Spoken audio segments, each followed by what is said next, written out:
بسم اللہ الرحمن الرحیم۔ السلام علیکم، میں ہوں آپ کا بھائی عباس حمدانی اور آپ دیکھ رہے ہیں العبدیات ٹی وی۔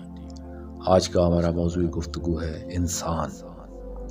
لقد خلقنا الانسان فی احسن تقویم۔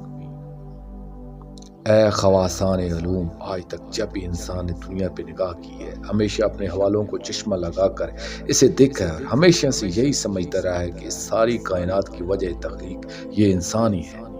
مگر آج جب ہم خود کو اس وسیع و عریض کائنات میں ٹٹولتے ہیں تو ہمیں اپنا ہی وجود نہیں ملتا۔ اس کی وجہ یہ ہے کہ ہم جس چھوٹے سے سیارے پر رہتے ہیں، اس کی حیثیت اس کائنات کے سامنے نہ ہونے کے برابر ہے۔ جب بھی ہم خلا سے اپنی زمین کی طرف دیکھتے ہیں تو ایسا لگتا ہے کہ جیسے یہ کمزور ترین ایک بلبلہ ہے جو سورج کی گرد اس طرح محو سفر ہے کہ اس کے فنا ہونے کے امکانات اس کے باقی رہنے سے لاکھوں گنا زیادہ ہیں۔ یہ ہماری زمین ایک فنا بردوش حباب سے زیادہ حیثیت نہیں رکھتی۔ یہ بھی معلوم نہیں کہ کب کوئی بلیک ہول کہیں سے آ نکلے اور اسے آن واحد میں فنا کرتا ہوا کہیں اور نکل جائے۔ یہ ایک انتہائی غیر محفوظ کرہ ہے جسے دیکھ کر ایسا لگتا ہے جیسے سمندر کی وسعتوں میں کوئی کمزور سا جھینگا تیر رہا ہو، جسے ایک پل کا بھی بھروسہ نہیں ہوتا کہ کب کوئی مچھلی آئے یا کوئی آبی جانور آئے اور اسے نگل کر اپنی بھوک بھی پوری طرح نہ مٹا سکے۔ یہ ہے ہماری انتہائی کمزور اور بیت عنکبوت کی طرح ناتواں زمین۔ اس کمزور سی زمین کے 1/3 حصہ جو خشکی پر رہنے والا انسان خود کو اس کائنات کا مرکز بتاتا ہے۔ یہ بزم خواہش سمجھتا ہے اور اسے یہ بھی معلوم نہیں کہ وہ خود کیا ہے، مگر کبھی کبھی یہ خود کو خدا ضرور سمجھ لیتا ہے اور اس کی خدائی دعوے کی طرح یہ بھی اس کا دعویٰ ہے کہ یہی اس کائنات کا مالک ہے اور سب کچھ اسی کے لیے بنا ہے۔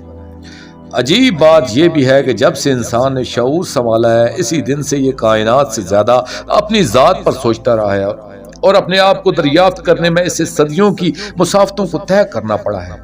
مگر افسوس کے ساتھ کہنا پڑتا ہے کہ یہ ابھی تک سیلف ڈسکوری اپنے آپ کو دریافت کرنے میں ناکام نظر آتا ہے، کیونکہ صدیوں کی محنتوں کے باوجود ابھی تک یہ اپنی ذات کے 1/3 کا 5% بھی دریافت نہیں کر سکتا، اور اس کے سامنے ابھی تک یہ سوال باقی ہے کہ یہ خود کیا ہے، اور یہی سوال ابھی تک تشنہ جواب ہے۔ آئیں ذرا ہم بھی دیکھتے ہیں کہ انسان کیا ہے۔ دوستو، یہ ایسا سوال ہے کہ جس کے لاکھوں جواب موجود ہیں، مگر ابھی تک سوال تشنہ جواب ہے۔ جب ہم ایک کیمیا دان سے یہ سوال کرتے ہیں تو وہ کہتا ہے کہ انسان کاربن اور پانی کا لونڈا ہے۔ جب کوئی کیمسٹ اس کی گہرائی میں جاتا ہے تو وہ کہتا ہے کہ انسان کاربن، ہائیڈروجن، آکسیجن، نائٹروجن اور بوران کے اتفاقی امتزاج کا نام ہے۔ ایک ماہر علم الابدان جب یہ سوال ہوتا ہے تو وہ کہتا ہے کہ انسان گوشت، پوست، ہڈیوں، اعصاب، شرائین، چربی اور بالوں کا مرکب ہے۔ جب ایک منطقی سے یہی سوال ہوتا ہے تو وہ کہتا ہے کہ انسان مرکب حیوان اور ناطق کا جس کی جنس حیوان ہے۔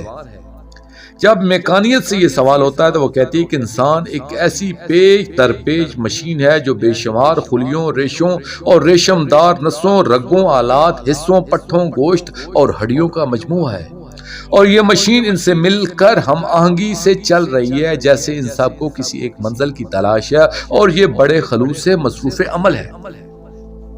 جب ثنویت پرست سے یہ سوال ہوتا ہے تو وہ کہتا ہے کہ انسان جسم اور روح کا مرکب ہے اور روح ایک غیر فانی جوہر ہے۔ جب کلام الہی سے سوال ہوتا ہے تو آواز آتی ہے، خلق الازواج کلہم مما تنبت الارض ومن انفسہم مما لا یعلمون، سورہ یاسین آیت 36، کہ انسان 3 ارکان کا مرکب ہے، ایک زمین پہ چلنے والا یعنی جسم، اور دوسرا نفس ہے، اور ایک وہ رکن ہے جسے کوئی نہیں جانتا یعنی روح۔ اور روح کے بارے میں سوال ہوا تو فرمایا کہ وما اوتیتم من علم القلیلہ، بنی اسرائیل آیت 85، کہ روح کا علم بہت کم لوگوں کو یا بہت کم عطا ہوا ہے، اور وہ علم اتنا کم عطا ہوا ہے کہ مما لا یعلمون، گویا پھر بھی کوئی نہیں جانتا۔